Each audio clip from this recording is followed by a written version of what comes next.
পঞ্চম পাঠ ইফালুন বাবের নাকেস ক্রিয়াপদের সাহায্যে বাক্য গঠন প্রণালীর আলোচনা। কিছু নতুন শব্দ: আল-ইলকা, আল-ইআতা, আল-ইফনা, আল-ইবকা, আল-ইহয়া, আল-ইখফা, আল-ইবকা, আল-ইনজা, আল-ইনসা, ইন্নামা, কাসিম, আল-কসম, লাম্মা, আসা, হাইয়া, সূরা, মান, খারিজ, হাদিয়া। অনুবাদ: নিক্ষেপ করা বা ছোড়া, দেয়া বা দান করা, ধ্বংস করা, বাকি রাখা, জীবন দান করা, লুকানো বা গোপন করা, কাঁদানো, নাজাত বা মুক্তি দেওয়া, ভুলিয়ে দেওয়া, শুধু, বন্টনকারী, বন্টন করা, যখন, লাঠি, সাপ, আকৃতি, অর্থ, বাহির বা বাইরের দিক, উপহার। অনুশীলনী ১ الإنسان يسأل والله يعطى. دعا تلميذ صالح ربه وقال: اللهم أعطنا علما نافعا، اللهم ارزقنا علما ينفعني. أعطيت راشدا كتابا جميلا، لما أعطيت راشدا كتابا جميلا شكرني كثيرا. অনুবাদ: মানুষ চাই ও আল্লাহ দান করে। একজন সৎ ছাত্র তার প্রতিপালককে ডাকল ও বলল, আমাকে উপকারী জ্ঞান দান করো, আমাকে রিজিক, উপকারী জ্ঞান দান করো। আমি রাশেদকে সুন্দর বই দান করেছি। যখন আমি রাশেদকে সুন্দর বই দান করলাম, তখন সে আমার অনেক শকর করল। অনুশীলনী ২ أمر الله موسى أن يلقى عصاه على الأرض فقال: ألقها يا موسى. ألقى موسى عصاه على الأرض فظهرت حية وخاف موسى من الحية فقال الله له: خذها ولا تخف. أخذها موسى فعادت عصاه إلى صورتها. أمر الله موسى أن تلقي ولدها في النيل. ألقت موسى ولدها في النيل. অনুবাদ: আল্লাহ মুসা আলাইহিস সালাম কে জমিনে তার লাঠিটি নিক্ষেপ করতে আদেশ করলেন, তারপর বললেন, তুমি তা নিক্ষেপ করো হে মুসা।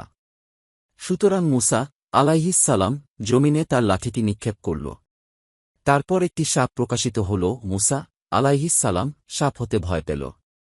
সুতরাং আল্লাহ তাকে বললেন, তুমি তা ধরো ও ভয় পেও না।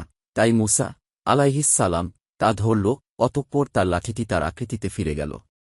আল্লাহ মুসা আলাইহিস সালাম এর মাকে নীল নদে তার ছেলেকে নিক্ষেপ করতে আদেশ করলেন।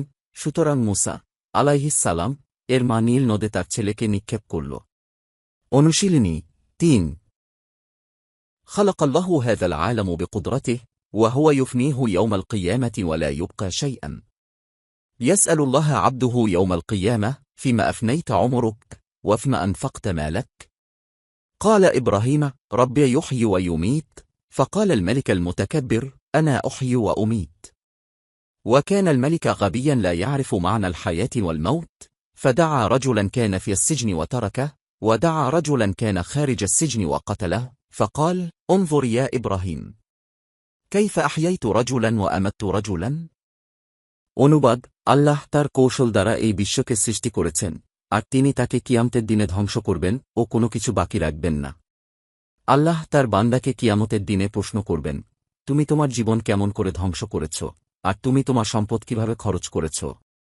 ইব্রাহিম আলাইহিস সালাম বললেন, আমার প্রতিপালক জীবন ও মরণ দান করেন। অতঃপর অহংকারী বাদশাহ বলল, আমিও জীবন এবং মরণ দান করি। আর নির্বোধ বাদশাহ জীবন ও মরণের অর্থ জানত না, ফলে লোকদেরকে জাহান্নামে ডেকেছিল ও তাকে ত্যাগ করেছে, আর সে লোকদেরকে জাহান্নামের বাইরে ডেকেছিল ও তাকে হত্যা করেছে। সুতরাং বললেন, তুমি দেখো হে ইব্রাহিম, কিভাবে আমি মানুষকে জীবন ও মরণ দান করি। অনুশীলনী ৪ أعطت فاطمة عائشة منديلا جميلا فشكرتها عائشة وقالت: سأعطيك غدا هدية جميلة. أبكت سلمى أخاها الصغير فقالت لها أمها: يا سلم، لماذا تبكين الطفل الصغير؟ لا تبكيه. قال المعلم لتلميذه: أصدق دائما ولا تكذب أبدا، إن الصدق ينجى الإنسان والكذب يهلكه. অনুবাদ: ফাতেমা আয়েশাকে সুন্দর রুমাল দান করল, তাই আয়েশা তার শকর করল ও বলল, অবশ্যই আমি তোমাকে আগামীকাল একটি সুন্দর উপহার দিব। সালমা তার ছোট ভাইকে কাঁদাল, তাই তাকে তার মা বলল, হে সালমা, কেন তুমি ছোট শিশুকে কাঁদালে? তুমি তাকে কাঁদিও না। শিক্ষক তার ছাত্রকে বলল, তুমি সর্বদা সত্য কথা বলো ও কখনো মিথ্যা কথা বলো না, কেননা নিশ্চয় সত্য মানুষকে মুক্তি দেয় ও মিথ্যা তাকে ধ্বংস করে।